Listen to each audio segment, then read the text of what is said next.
Hey, how's everybody doing? Man, I'm trying to bring the energy for everyone today. I hope you're doing phenomenal and ready to have an awesome day today. So I'm so excited to be with you today. Trivia question at the beginning of our meeting here, and you can comment in the section if you want. The very first song that was being played, can you name what movie that was from? That's the trivia. Maybe Russ will even play a little snippet of it again before this meeting's over. If you do, you'll have a prize from Jeremy if you can name the movie that was from. No, I'm already seeing a couple guesses, and you're wrong. But not. Thank you for guessing. And Tim, it's a hug from Jeremy. So that's what it's going to be. I'm kidding. I'm going to actually get a cool prize. I don't know. Russ, can we play one small snippet of that? Do you remember which one it was? Yep, give me 1 second. All right. Now, this is what you woke up early for, isn't it?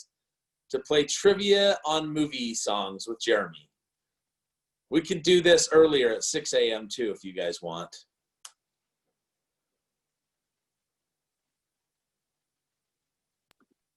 Might take me a second. So all right, let's just keep rolling, Russ. We'll get going. Hey guys, I am so pumped to be with you. I read a quote recently, and if you have a pen and paper, you might want to write this down. I'll say it twice so that you can have an idea of what it says. It's the quote says this. It's by Peter Turla. He was a guy that wrote for Success magazine. He stated, "A plan is what? A schedule is when, and it takes both a plan and a schedule to succeed." So a plan is the what, a schedule is the when, and it takes both the plan and the schedule to succeed. Now, look, I know that if you're to take a look at the real estate industry, what we're trying to achieve each and every day, that you're all going to agree with me that it's going to require both the plan and the schedule. And if you take a look at the, this foundation of real estate, which includes your purpose, your why, your vision. Number 2, a business plan and schedule. Look, it's right there, part of the foundation of real estate and your success. So as we take a look at that and we think about what that looks like, I want to share today a little bit about what your days should look like, what the activities are, because I know that we have both seasoned agents on this call with us today, and this is going to be information. It's not going to be brand new information, but boy, it's critical because it's the information that is shared anytime we ever say to anyone, hey, what is it that if someone says, hey, I want to do more business. Hey, what do I need to do to engage in more transactions? I'm telling you right now, it's as simple as sharing this information. So that's one element. I'm not sure who was able to participate. We had a really good group of people, 70 plus or more, listening last week with Justin Crane. And he gave a great interview. And part of his interview that has just kept me thinking ever since is, we have these statistics of agents who join real estate and engage, and there's these horrible stats that are given about how long they last and survive in the industry. I mean, it's something like, every time I hear it, I don't know, it seems like it's 85 to 90-something% of agents fail. And so it's great when you see an agent like a Justin and many of others of you on the call that not only have they survived these first several years of being in the business, but they've thrived. And his word and phrase of why and what made the difference for him is consistency, right? He said consistency is what changed. And then he went on to talk about his schedule. So today I want to talk a little bit about your schedule. And number one, first element is always going to be this. What is your morning routine? And look, I'm preaching to the choir here because those of you listening today, you clearly have a morning routine because you're on this call. But what else could and should your morning routine consist of? Look, there's some great books you can read about this. There's the book, The Miracle Morning. Tony Robbins has some great information about that. They've got the hour of power, whatever it might be. But typically what is encouraged is, a specific wake-up time, taking advantage of something from a spiritual standpoint, whatever that means to you. There's meditation, there's prayer, reading, getting yourself involved in some type of some reading, something, listening. Who are you listening to in the morning? Sometimes it's best if the first thing you do is stick earbuds in your ear and just start listening to someone or something else, because so frequently the voice inside of our head is not the best voice to get us encouraged and up and rolling. So consider each and every day creating a morning routine for yourself. And then next, of course, we want to talk about the business and what should our schedule look like inside the business each and every day. What should we be spending our time doing? And it's pretty simple. I've broken it down into 6 items that you're going to spend your time doing as a real estate agent and what you should be spending your time doing. And I'm going to share these 6 items. I'll just roll right through them. Number 1, prospect. We know that, right? We know that's the job. A difference maker in my personal life and in my professional life was when I realized and decided that a day of work for me wasn't a day of work unless I spoke to strangers about real estate. Think about that. It wasn't even counted as a day of work for me unless I had spoken to some strangers about real estate. And it's a different way to put it, right? It's prospecting. But for me, that was just part of my objective and goal. Now, look, I don't care if it's your best friends you're talking to because you're working your SOI so perfectly or whatever. Just the point is, it's not a day of work unless you prospect. So that's number 1. Number 2, following up. And I've said this a million times and I'll say it again, but follow up seems to be the number 1 cause of lost opportunity in the sales industry. Every time. In fact, I'm certain that as I say the words follow up, those of you listening on the call right now are probably saying to themselves or thinking to yourself, oops, I need to call fill in the blank, because you've got someone on your mind that you should be following up with. What is not happening right now because you're not following up? Have you ever followed up with someone that you were supposed to follow up with earlier and you almost had the feeling of, yeah, I'm just not going to do it? I've got a neighbor of mine buying a cabin up in the mountains here in Utah, up in Timber Lakes. And kind of a funny thing, we reached out to a couple of contractors last week to do the job. And two of the contractors said, I'll be up there by the end of the week and have a bid to you. Okay, this is their life, their profession, their job, right? They're contractors, they're trying to get jobs. They even told me, I'm a couple of months out, but I can get you a bid this week. Great. And I even said, I don't need you to do the job for at least a couple of months. Here's what's interesting, is that 2 of these individuals did not get back in touch with us. I followed up with them again and said, are you still going up there this week? This is Thursday, Friday. And they both wrote back and said, it will be the end of the week. So end of week to me is Friday, Saturday.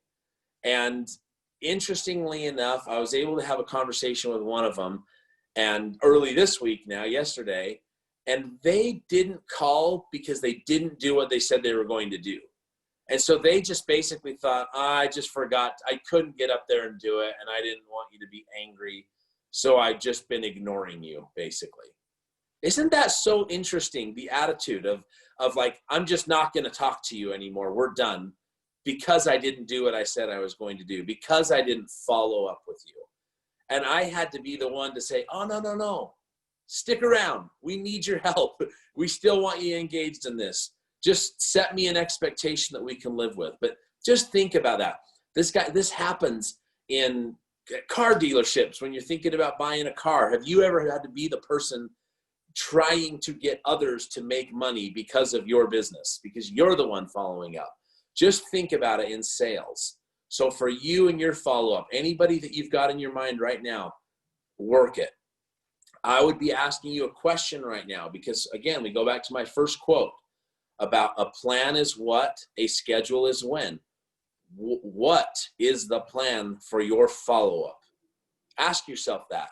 What is my follow-up plan for my business? How often do I follow up? Who am I following up with? What system and technology am I using to keep track of the names and all of that good stuff? Just be thinking about that kind of stuff. Item number 3 is you're going to be presenting. So number 1, prospect. 2, follow up. 3, present. You're going to be presenting to people. Well, who and what are you going to be presenting? Who will you be presenting to? What will you be saying? Think about the opportunity that you have there. You're going to be presenting to buyers. You'll be presenting to sellers. You'll be presenting to other agents. You'll be presenting to their buyers and their sellers. Think about the way and manner in which you present yourself and you present the material that you have.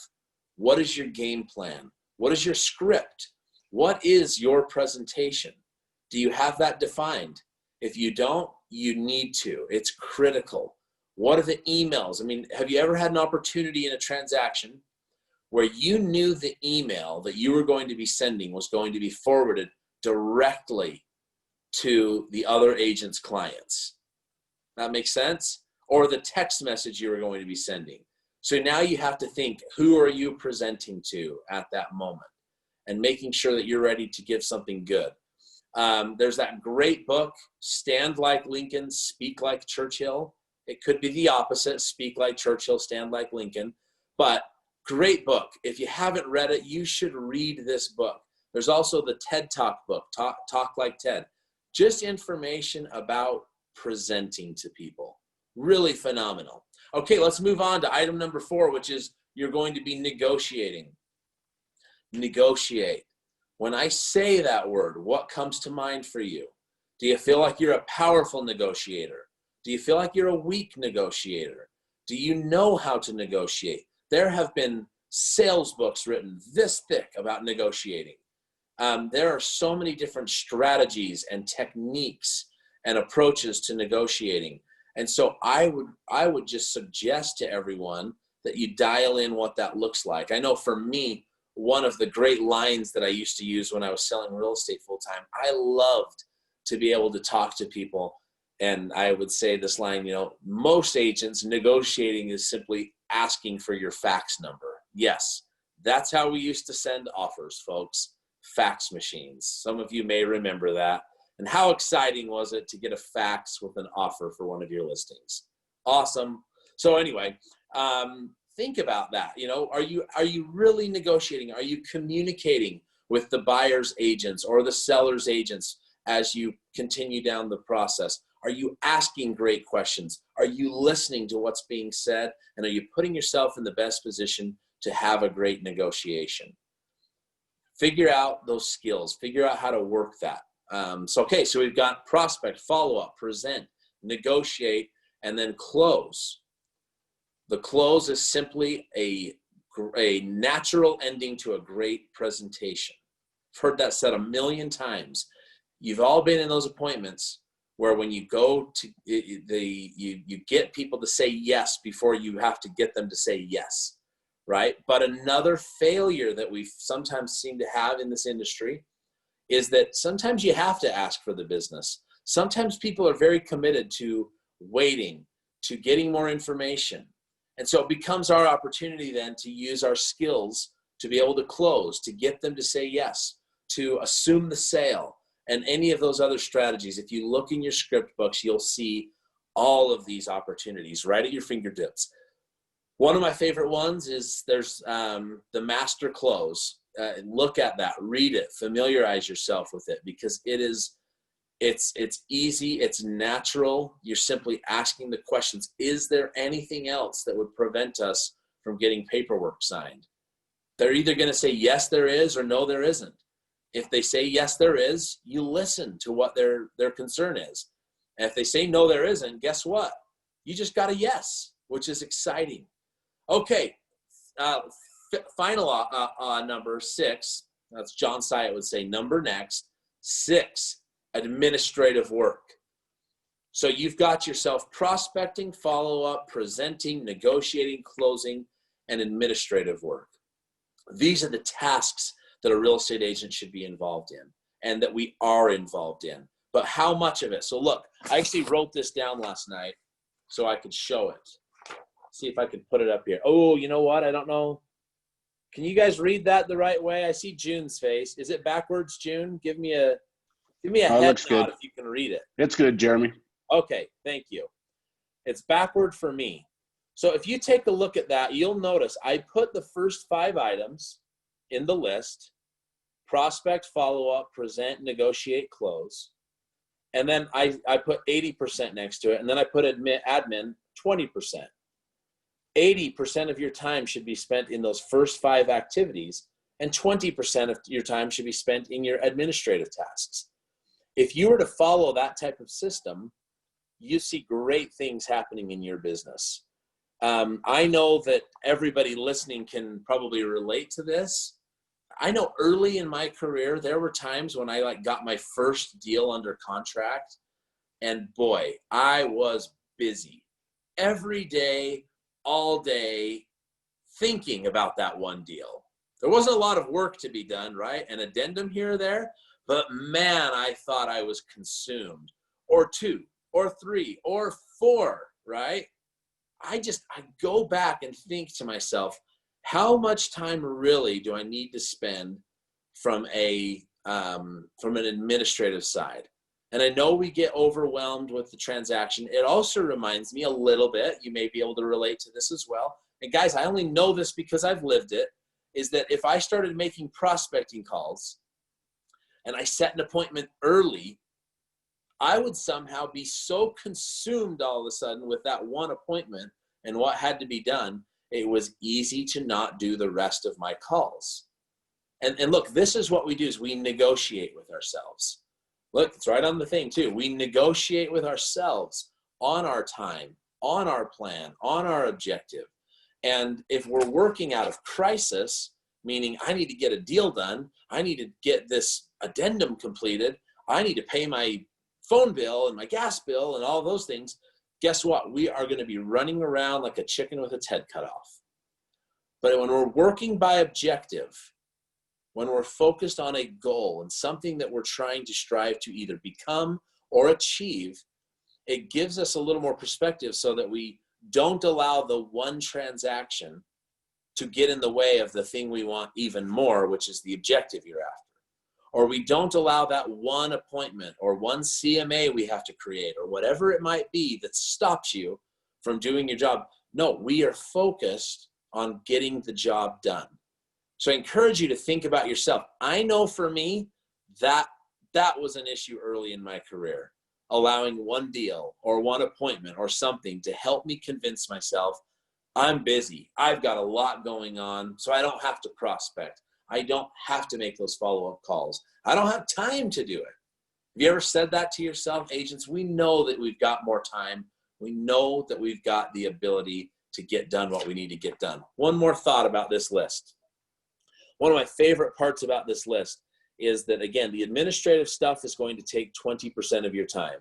But when you look at these other 5 items, one of the greatest things you can do when you ask yourself, what should I be spending my time doing? Is that you should stop here and say, well, do I have anything that I need to close? And when I'm talking close, we're not talking about sitting at a conference table at the title company. We're talking about getting signatures on a piece of paper, closing the deal. Do I have anything right now that I need to get working on closing? Do I have anything that I need to negotiate with someone? Do I have any presentations to give? Do I have anyone I need to follow up with? And if you're saying no to all of these items, right, and they're almost in the order of most effectiveness, meaning, look, if you've got an opportunity to close someone, and this is later in the day, let's say you've done your morning, I'm assuming that you're committed to a prospecting at 8 a.m. for a couple of hours or whatever, but what if it's 11 a.m.? What do you do for the next 6 hours of the day?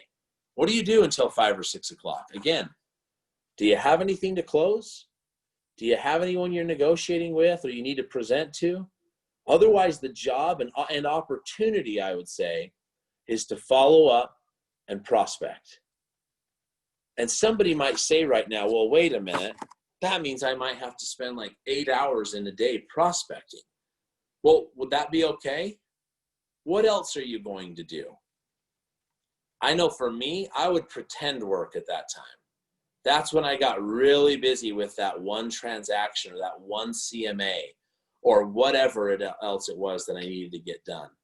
Agents, my challenge to you each and every day is to make sure that you have a plan in place and that you have a schedule that you're willing to keep and that you follow it. And as you're considering what that schedule should include, it's those 5 items as most important.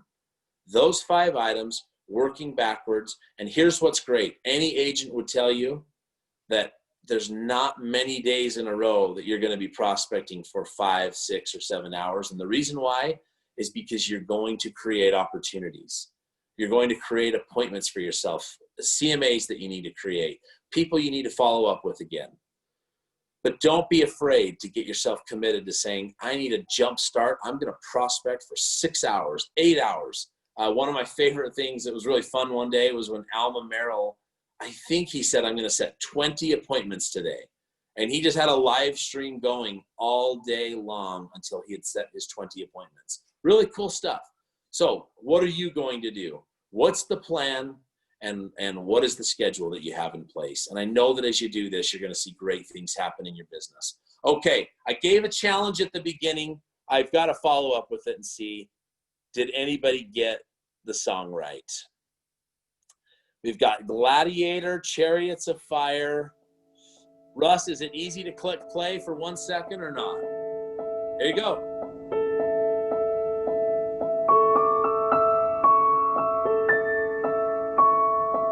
Okay. Can you name what movie that's from? Oh, Shay McGee got it. Great job, Shay McGee. You're my new hero, and I've got a prize for you. Good job, man. That's great. Forrest Gump, guys. Great movie.